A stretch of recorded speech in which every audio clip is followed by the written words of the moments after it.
دستور پاکستان 1973۔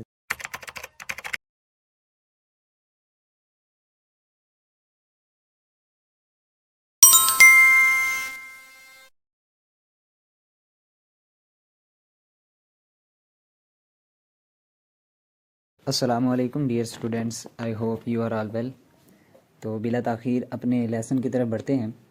تو آج کا سوال ہے کانسٹیٹیوشن آف پاکستان، دستور پاکستان 1973۔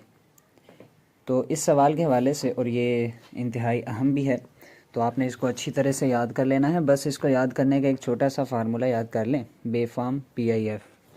اسپیلنگ اس کے یقیناً غلط ہیں، بہرحال آپ اس کو یاد کر لیں، آپ کے لیے سارا سوال انتہائی آسان ہو جائے گا۔ تو سب سے پہلے ہم بی لیٹر کی طرف بڑھتے ہیں۔ تو بی سے مراد ہے بائی کیمرل لیجسلیچر، یعنی دو ایوانی مقننہ۔ تو ملک میں دو ایوانی مقننہ قائم کیا جائے گا، کہ اس میں سینٹ ایک ہوگا جسے ایوان بالا بھی کہا جاتا ہے، اور دوسرا ایوان زیریں جسے قومی اسمبلی بھی کہا جاتا ہے۔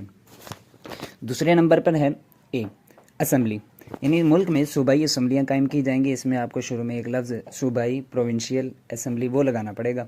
آئی سے مراد ہے اسلامی، یعنی دستور جو ہے وہ اسلامی نوعیت کا ہوگا۔ ایف سے مراد ہے فیڈرل، یعنی ملک میں وفاقی نظام قائم ہوگا۔ اے سے مراد ہے عدلیہ، خود مختار عدلیہ، اس کو انگلش والے انڈیپینڈنٹ جوڈیشیری کہہ سکتے ہیں۔ اور ایم سے مراد ہے مسلمان، اور اس کا مطلب ہے وزیر اعظم اور صدر کے لیے مسلمان ہونا ضروری ہے۔ دوسرا ایم، اس سے مراد ہے میجورٹی، اکثریت۔ اس میں آپ کو دو لفظ یاد کرنے پڑیں گے، ایک ہے قومی اسمبلی اور دوسرا ہے وفاقی حکومت۔